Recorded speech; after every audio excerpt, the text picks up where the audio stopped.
I'm Coralie Koonce, and this is my friend Cliff Hughes, and I want to assure everybody he is no relation to the fiscal Cliff. Yeah, I've enjoyed the notoriety, but it's actually not going to be a cliff. It's on January 1st, we'll have $1.6 billion in cuts, and January 2nd, $1.6 billion in cuts. So this will take place over time, and the emergency aspect of it should not be used to force unwise decisions. Such as a grand bargain? Well, I just want to have a budget that doesn't force middle-class voters to make up for decades of tax cuts for our wealthiest, and a tax system that sets rates for inherited and investment wealth, especially the carried interest.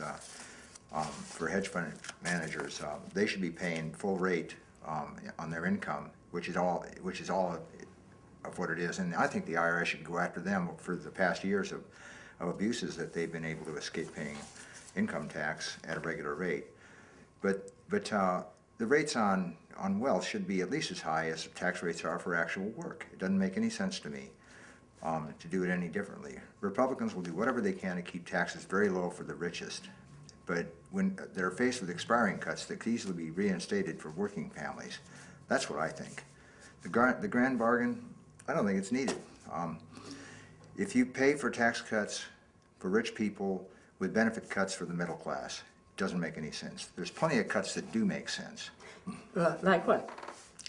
Well, I read in the New York Times this morning about the F-35, which is going to cost in the next fewer than 20 years, it'll cost $0.4 trillion to build, and that's what they say now. It always doubles every 10 years. So that could be up to $1 trillion, and another $1 trillion to keep operating it. Medicare subsidies for insurance companies should be eliminated. Medicare Plus, for those of you who have that, you'll know what it is. It doesn't do any good, and it subsidizes insurance companies. Subsidies for oil companies, you know, $24 billion a year. Missile defense should be eliminated.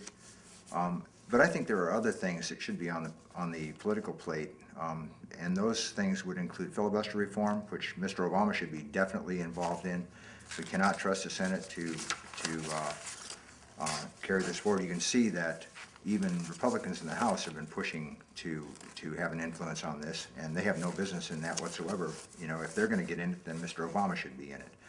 And I think that after the last several elections in which there have been problems counting ballots, that we should guarantee free and fair elections in this country. There should be no questions asked about that. They should be right up, straight down. We can't easily do that. Voting machines, all voting machines should have a paper trail. Oh yeah. I mean, this would be easy to do if we really wanted to do it. We should reform financial regulation in a meaningful way and eliminate tax shelters that allow people like the Waltons to keep, you know, their many billions of dollars overseas and avoid paying taxes. And we need to really address climate change. Climate change has the big problem with having George Bush as president for 8 years was there was no action on climate change. And now we have what looks like 8 years, no action on climate change. We can't do this. And it'll be enormously expensive in the long term and much cheaper to say convert the oil company subsidies into renewable energy subsidies. And dangerous. Yeah. I mean, not just costly, but... Yeah. I mean, look what happened in New Jersey and Katrina.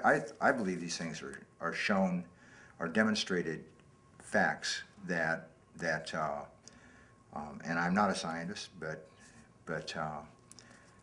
the idea is quite clear. I mean, the idea of the Arctic ice melting entirely, and there's what they call the albedo effect, in which the reflective quality of the ice is much greater than the absorptive quality of water, and things like that, and the release of greenhouse methane from the Siberian tundra. Oh yeah, all of the Northlands are covered with this permafrost, and it traps a lot of methane. If that stuff is released, it's 20 times more potent than carbon dioxide. And I know it goes away after 20 years, but good grief, there's an unlimited amount of it. And we can't just sit on our thumbs and hope that everything will work out just because Fox News tells us so.